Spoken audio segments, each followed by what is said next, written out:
BFM Business, BFM Crypto, le club. Sandra Gandoin. Bonjour à tous, il est 15h, je suis ravie de vous retrouver pour cette émission Le Club BFM Crypto. On va parler de stablecoin, on va parler de monnaie numérique, on va parler de l'évolution des cryptos aux USA. Ça va très vite, beaucoup plus vite que chez nous. Et puis on va parler de sécurité parce que c'est un sujet qui vient souvent s'inviter dans cette émission. En ce moment, vous donnez les bons réflexes, on y reviendra dans un instant. Mes invités aujourd'hui, Pauline Armandet, journaliste crypto, BFM Business. Bonjour Pauline, ravie de vous voir. Rémi Daliz est avec nous, fondateur de Protéger vos cryptos. Bonjour Rémi. Bonjour. Et Hubert de vos Plan Partners chez Morgan Lewis. Bonjour. Bonjour Sandra. Hubert, ravi de vous avoir également sur le plateau. Vous nous posez toutes vos questions. En ce moment, vous posez beaucoup de questions sur la fiscalité et sur la détention de crypto. Continuez à nous les poser sur notre adresse crypto au singulier @bfmbusiness.fr. On vous répond tous les jeudis entre 15h et 15h30. Le club BFM Crypto, c'est parti. Pauline Armandet, on va commencer par vos sujets. Et tout d'abord, le géant des cryptos, Tether, comme on dit aux États-Unis, qui veut devenir la plus grande banque centrale d'or du monde. C'est ce qu'il a déclaré cette semaine. Effectivement, donc Tether n'est pas que la société émettrice du plus gros stablecoin au monde, donc l'USDT, c'est aussi la société privée qui détient le plus d'or aujourd'hui, avec 140 tonnes d'or donc à son bilan. Elle a commencé ses achats d'or en 2024 et elle a vraiment accentué cette stratégie, puisqu'aujourd'hui elle achète entre 1 et 2 tonnes d'or par semaine.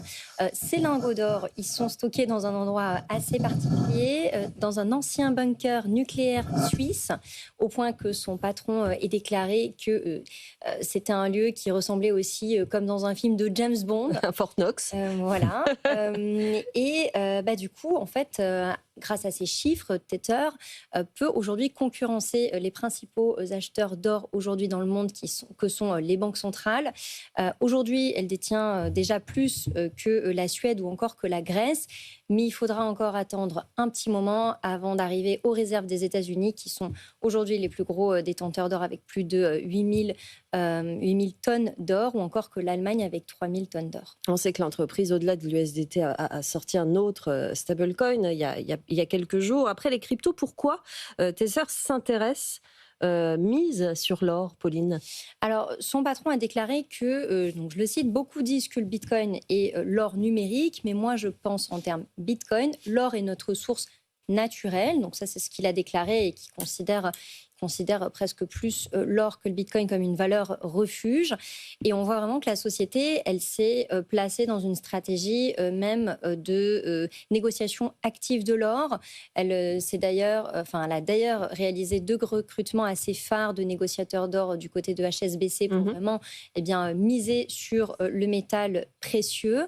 Et selon d'ailleurs certains experts, on considère que l'arrivée même de ce géant des cryptos sur le marché de l'or peut aujourd'hui influencer le cours de l'or à la hausse comme à la baisse. Mais c'est vraiment une arrivée qui est remarquée par les experts du secteur. Donc, affaire à suivre sur sa stratégie au niveau de l'or. En tout cas, sur Bloomberg, Paolo Arduano, donc le patron de Tether, a dit qu'il voulait vraiment continuer au cours des prochains mois d'acheter des lingots d'or. On se posait la question la semaine dernière sur BFM Business, Hubert de Vauplane, est-ce que l'intérêt de cette société pour l'or pouvait influencer, faire monter le cours de l'or qui était très haut il y a quelques jours? On en est là ou pas encore là? Psychologiquement peut-être, oui. Dans les montants pas du tout, parce que ce dont on parle, c'est, avec tout le respect qu'on peut avoir avec Tether et sa réussite exceptionnelle, c'est quand même une goutte d'eau. Les chiffres ont été rappelés tout à l'heure. Donc plus de 8000 tonnes d'or, numéro 1 dans la banque centrale de la Fed. Oui. Et puis le numéro 2, c'est l'Allemagne, effectivement. 3 et 4 sont assez proches. C'est la France, enfin l'Italie dans l'ordre et la France, avec 3400 tonnes d'or. Suivi juste derrière par la Chine, qui, pour le coup, tout comme la Russie, eux sont les gros acheteurs d'or. En fait, Tether est un petit joueur, entre guillemets, mais un petit joueur très visible. Les gros joueurs moins visibles, ce sont les banques centrales des BRICS, on en parlera sans doute tout à l'heure, mais ce sont les banques centrales des BRICS qui achètent beaucoup d'or. Et achètent à la fois de l'or dans les réserves, pour constituer leurs réserves, et elle s'agit aussi de l'or physique, c'est-à-dire de l'or pas dans les réserves de banque centrale, mais dans les transactions purement commerciales, notamment avec la Russie. Donc je crois que c'est un signe intéressant qui montre l'intérêt autour de l'or, mais c'est pas encore demain que Tether deviendra un acteur qui influe sur le cours de l'or. Ça veut dire qu'il communique beaucoup. Voilà. Ça, en fait. Contrairement aux autres. Communication, oui, c'est ça. Tout à fait. Votre deuxième sujet, et après on va revenir sur les stablecoins avec vous dans un instant, Hubert. Pauline, aux États-Unis, on constate que de plus en plus de commerçants acceptent les cryptos pour payer. C'est une étude de PayPal. Oui, 40% des entreprises, donc des commerçants, acceptent désormais les crypto-monnaies et encore plus, 84% considèrent que le paiement en crypto se généralisera d'ici 5 ans. Donc, c'est des chiffres intéressants. Les commerçants, ils s'adaptent forcément à une réalité puisqu'aujourd'hui, plus de 20% des Américains possèdent des crypto-monnaies et ils veulent aussi les utiliser pour payer, pas seulement que pour les conserver. Et l'étude pointe donc les avantages aussi de payer en crypto, donc qui sont vus par les commerçants. Ils disent que déjà ça va augmenter leurs ventes, clairement, que la vitesse de transaction aussi en paiement crypto n'est pas négligeable. Ça va faire venir aussi d'autres types de clients, notamment la génération Z. Et puis la sécurisation des transactions aussi, c'est important pour les commerçants. Donc c'est un phénomène qui prend de plus en plus d'ampleur du côté des commerçants. Ça se généralise effectivement. Quelles sont les industries qui s'y mettent vraiment, Pauline ? Alors déjà, il y a une dimension de taille qui est importante puisque aujourd'hui, 50% des entreprises qui réalisent plus de 500 millions de dollars de chiffre d'affaires annuel, acceptent les crypto-monnaies, donc les entreprises de grosse taille, contre 34% des petites entreprises et 32% des entreprises de taille intermédiaire. Et puis après, en termes de secteur, il y a plus de 80% des commerçants de l'hôtellerie et des transports qui acceptent les cryptos. Donc typiquement, si on veut prendre l'avion, il y en a quand même de plus en plus qui acceptent le Bitcoin et d'autres types de crypto-monnaies. 76% des commerçants de jeux vidéo et du luxe et 69% du commerce de détail électronique. Alors, si on dit que 40% acceptent, c'est que quand même 60% des autres commerçants n'acceptent pas. Et pour eux, le principal frein aussi reste technique, notamment pour effectuer des transactions, puisque soit on va partir sur des commerçants qui essaient de manipuler des outils comme le Lightning Network, qui nécessitent quand même de s'y connaître un peu sur la blockchain. Soit il faut des applications, mais ça reste aussi un des principaux freins, notamment l'aspect technique pour le paiement crypto. Ça avance. La technique, les technologies, ça avance. Bon, là, on est sur les États-Unis. On espère, nous, chez BFM Crypto, que tout ça va se généraliser et puis que ça va avancer aussi vite en Europe. Quel est votre avis sur cette question-là, cette généralisation, cette adoption massive, Rémi Dalize ? Je pense que c'est indéniable. Dans les 2, 3, 4 prochaines années, ce sera normal de payer en crypto de façon claire. Je paye en crypto ou de façon transparente en utilisant la technologie sous-jacente. Il y a aussi pas mal d'entreprises qui s'y mettent, notamment des commerçants au début, mais aussi des grandes enseignes qui commencent à accepter les paiements en crypto, via des acteurs français aussi. Donc c'est un actif échangeable et qui va permettre de payer des biens et des services. Et en France aussi, dans les transports, le tourisme, les centres commerciaux, il y a des villes entières qui ont des politiques de crypto sur Ethereum ou sur le Bitcoin. Bon, on n'en est pas évidemment au niveau des États-Unis. D'après vous, Hubert de Vauplane, c'est la généralisation. Il y avait Bitcoin, mais est-ce que c'est la généralisation aussi des stablecoins, la modernisation des moyens de paiement qui fait que ça augmente comme ça? Alors, ce qui serait intéressant de voir dans cette étude que je n'ai pas lue, donc c'est déjà une erreur, c'est si on parle effectivement à la fois des cryptos actifs comme Bitcoin, Ethereum, ou des stablecoins, et de voir si cette tendance à la hausse d'acceptation, elle est généralisée pour les deux catégories ou mon intuition qu'elle est plutôt vers les stablecoins, puisque en fait on n'a pas de risque de change, de cours, etc. Et ça serait mon intuition. Moi, ce que je vois aussi, c'est que les entreprises, donc cette fois-ci c'était côté B2B en quelque sorte, s'intéressent de plus en plus à l'utilisation des stablecoins dans la gestion de leur pool de trésorerie, stablecoin ou deposit token, on a eu ce débat une autre fois.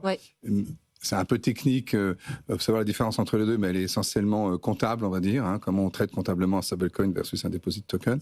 Mais en fait, c'est du côté des entreprises. Je pense que le mouvement va aussi se lancer, en tout cas en volume, en nombre de transactions et en volume de transactions par rapport au marché de détail qui, lui, est un mouvement beaucoup plus lent.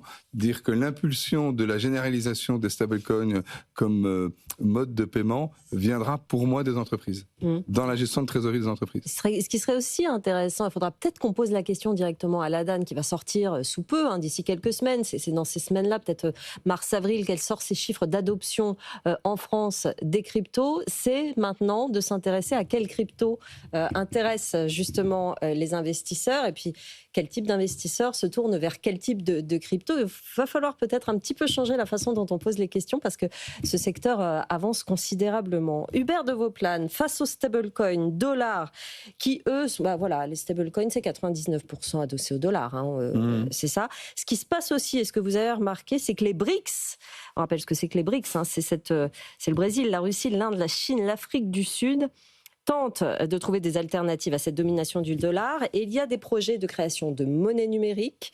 Ils s'intéressent aussi aux stablecoins. Ils ont plusieurs projets comme ça. Ils ont beaucoup de projets. Alors, les BRICS, c'est cet acronyme, mais qui regroupe plus largement que ces 5 pays, parce qu'on y trouve notamment les Émirats arabes unis, on y trouve, enfin, il y a grosso modo 20-25 pays, et dont évidemment les principaux sont ceux qui ont été nommés avec leurs compétences. En fait, il y a un phénomène global de leur côté, c'est comment peut-on procéder à une dédollarisation du commerce. Ce qui est évidemment exactement l'inverse que ce que pensent les Américains, le président Trump, mais pas que Trump, c'est-à-dire que c'est l'ensemble, encore une fois, des Américains qui veulent garder la suprématie du dollar parce que ça leur permet de financer leur déficit. Donc face à ceci, il y a une prise de conscience des pays BRICS, ou pas forcément des pays du Sud, mais des pays BRICS, pour comment peut-on faire. Donc, pendant un premier temps, on va utiliser bilatéralement nos devises les uns envers les autres. Donc, on va se payer en yuan, en rial, etc. Bon, en fait, ça marche pas très bien parce que ces devises sont pas toujours convertibles. Bon, et donc ça, c'est le premier élément. Le deuxième élément, c'est que certains pays sont sous embargo ou sous sanctions, à commencer par la Russie. Et comment donc peut-on contourner les sanctions, puisque dès lors que j'utilise un stablecoin dollar pour l'administration et pour la justice américaine, c'est comme si j'utilise un dollar. Donc, il faut être très clair. J'avais déjà dit ici, je le répète, hein, toute utilisation d'un stablecoin dollar est équivalent juridiquement à un dollar au jeu de la justice américaine. Ok, donc, il faut trouver un stablecoin ou un mode qui soit différent du dollar. Et là, on a un autre sujet, c'est que toute transaction sur le dollar aussi passe par moment par un système de paiement, un système de règlement en dollars.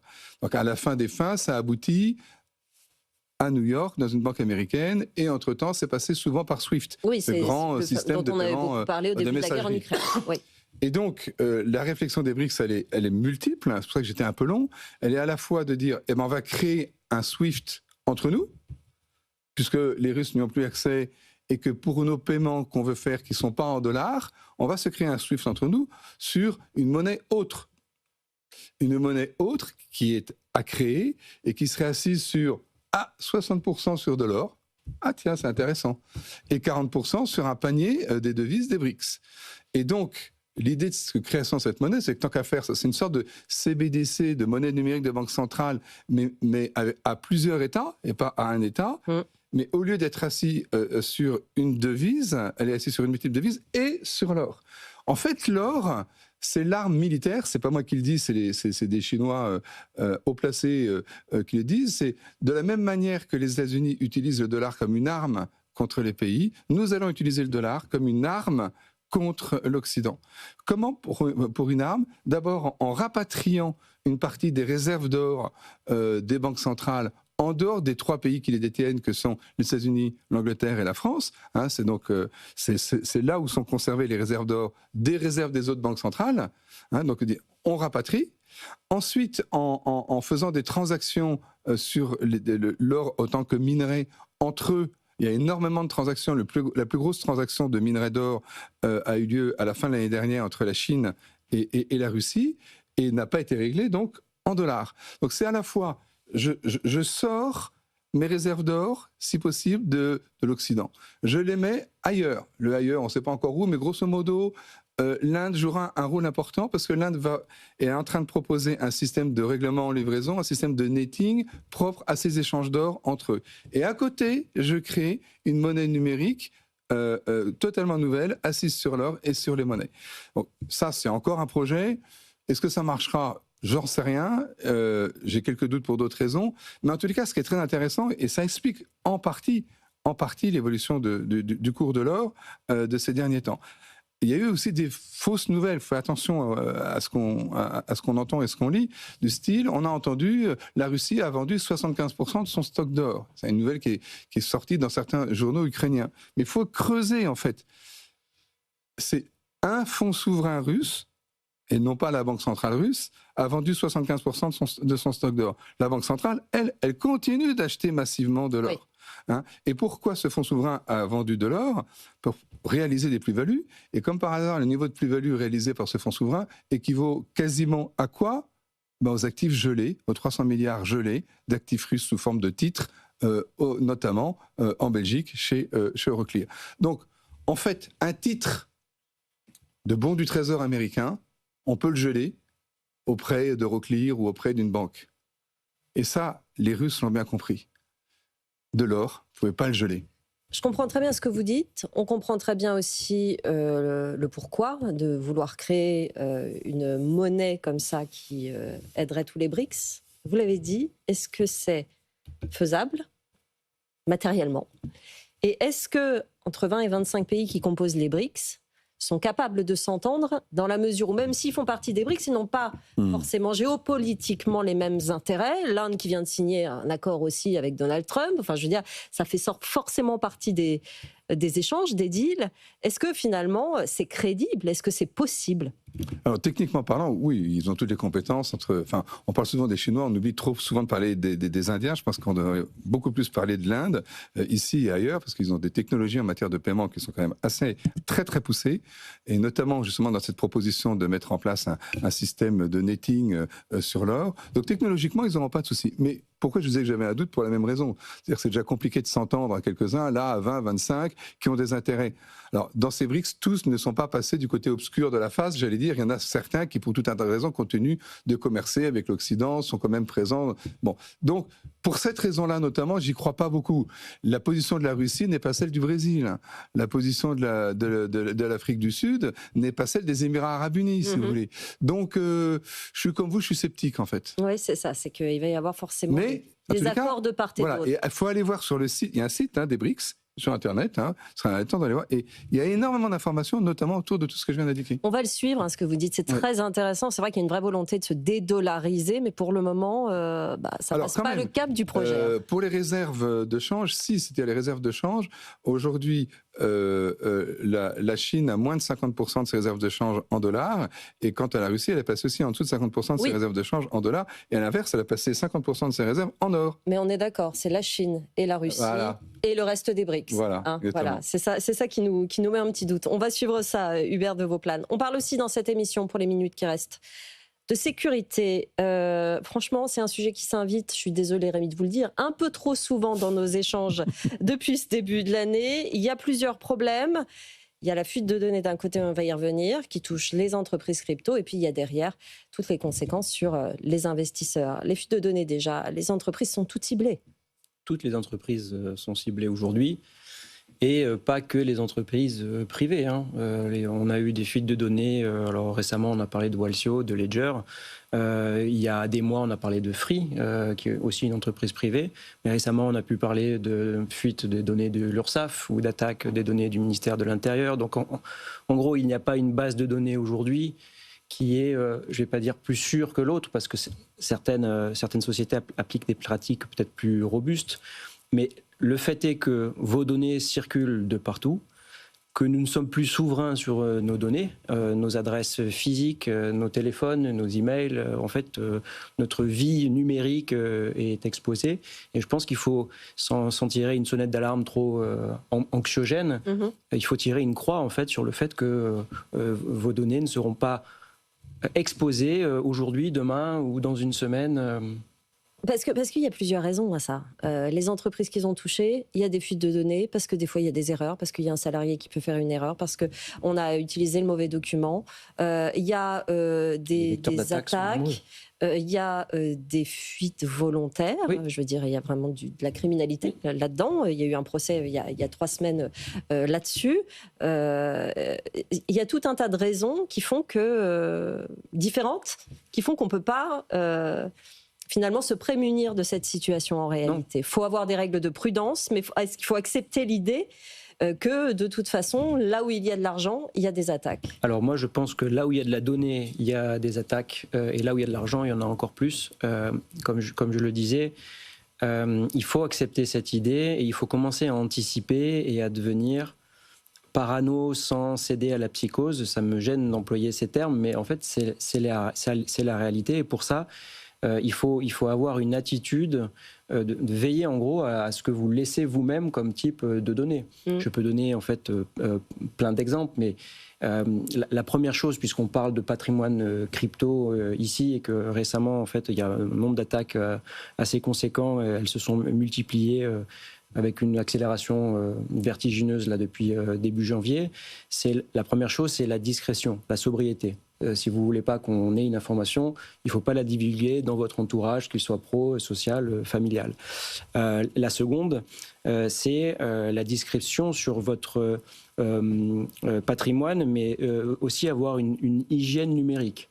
L'hygiène numérique, ça veut dire quoi? Ça veut dire avoir une stratégie dans laquelle vous allez utiliser plusieurs emails qui ne seront pas nominatifs, pour différents services. Parce que ce qui se passe quand il y a un leak de données, c'est que les bases sont croisées. Et donc avec un email qui a fuité dans telle société, on peut le recouper via l'email qui a fuité d'une autre société et le relier à votre adresse physique. Donc déjà avoir une stratégie où vous n'avez pas d'email nominatif. Il y a plein de petits exemples. Lorsqu'on vous demande votre numéro de téléphone, parfois ça semble être obligatoire parce qu'il y a une petite astérisque rouge, mais ne le donnez pas.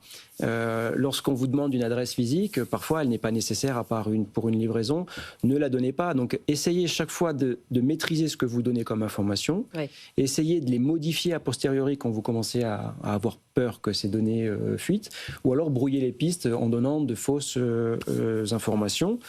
Et j'ai envie de dire qu'à partir d'un certain moment, la frontière numérique et la frontière physique se touchent. On a parlé il y a des mois des adresses des entrepreneurs de la crypto. Il y a des choses qui ont été mises en place.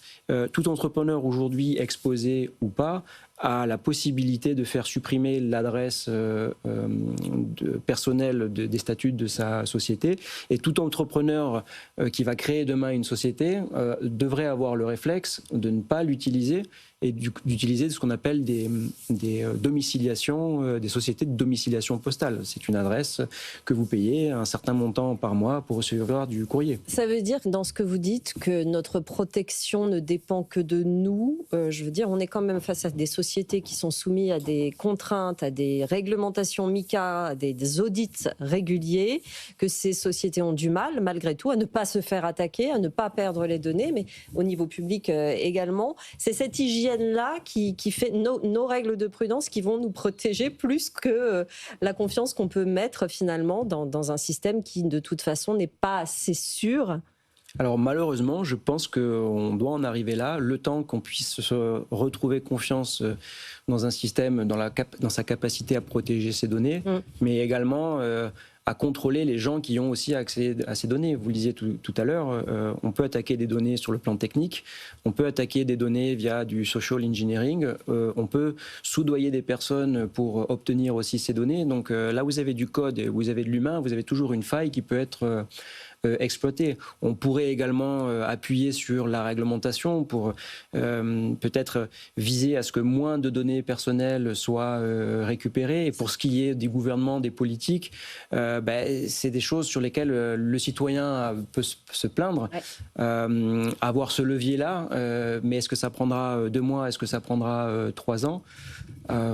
Et ce que moi j'ai envie de dire, c'est que ça devient un caractère, très anxiogène, mais l'anxiété ne va pas vous protéger. Donc, autant que faire se peut, prendre les devants, maîtriser son environnement, apprendre les techniques pour cacher, obfusquer ces données et faire appel aussi à des professionnels dans des cas d'exposition patrimoniale ou publique importante. Hubert, votre avis sur cette situation? C'était déjà ça l'année dernière, c'est pire cette année? C'est pire.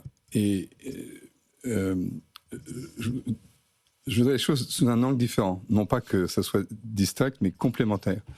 La France a une fois de plus la première marche du podium en 2025, mais on s'en serait bien passé sur les tentatives d'enlèvement crypto en valeur absolue, 20, et en valeur relative, on est deuxième sur la marche du podium, le premier étant Hong Kong. La valeur relative, c'est on met le nombre d'enlèvements par rapport à la population.